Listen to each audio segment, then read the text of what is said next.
ఈరోజు అనంతపురం నగరపాలక సంస్థలో డాక్టర్ బిఆర్ అంబేద్కర్ గారి విగ్రహం వద్ద ఈరోజు కొత్తగా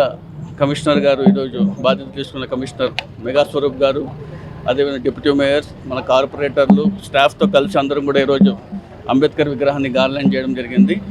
గార్లాండ్తో పాటు ఇక్కడ ప్రతిజ్ఞ కూడా చేయడం జరిగింది. అదేవిధంగా మన గౌరవ ముఖ్యమంత్రి వైఎస్ జగన్మోహన్ రెడ్డి గారు భారత రాజ్యాంగ అదేవిధంగా భారతరత్న డాక్టర్ బిఆర్ అంబేద్కర్ గారి విగ్రహాన్ని ఏ విధంగా అయితే మన విజయవాడలో 19వ తారీఖున స్వరాజ్ మైదాన్లో 19 ఎకరాల్లో 400 కోట్ల రూపాయలతో ఈరోజు ఏ విధంగా ఆయన మాట చెప్పిన ప్రకారం ఈరోజు 4 సంవత్సరాలలో దాన్ని కృషి చేసి ఖచ్చితంగా ఇది మనం చెప్పిన మాట మేరకు ఆ విగ్రహాన్ని ఏర్పాటు చేయాలనే ఉద్దేశంతో 125 అడుగుల దేశ చరిత్రలో ఎక్కడ లేని విధంగా మనం 19వ తారీఖున దాన్ని ఆవిష్కరబోతున్నాం. దీనికి అన్ని కూడా పెద్ద ఎత్తున ప్రతిరోజు కూడా మనం దాదాపు ఒక వారం 10 రోజుల నుంచి కూడా సోషల్ జస్టిస్ అనేది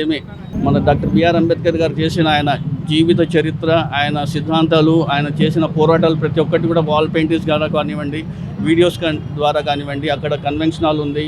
ఆడిటోరియంస్ ఉన్నాయి, అదేవిధంగా ఒక పెద్ద మ్యూజియం కానివ్వండి, లైబ్రరీ ప్రతి ఒక్కటి కూడా మన గౌరవ ముఖ్యమంత్రి వైఎస్ జగన్మోహన్ రెడ్డి గారు ఏ విధంగా అయితే అక్కడ రూపొందించినారో రాబోయే రోజుల్లో ఖచ్చితంగా అది దేశ చరిత్రలోనే ఒక టూరిస్ట్ స్పాట్గా కూడా ఏర్పడుతుందని మీ అందరూ తెలుసుకుంటూ, గతంలో ఏ విధంగా చంద్రబాబు నాయుడు చెప్పి ఆ విగ్రహాన్ని ఏర్పాటు చేస్తామని చెప్పి ఆయన విస్మరించారో మన గౌరవ ముఖ్యమంత్రి వైఎస్ జగన్మోహన్ రెడ్డి మాటకి కట్టుబడి ఉండి ఈరోజు దాన్ని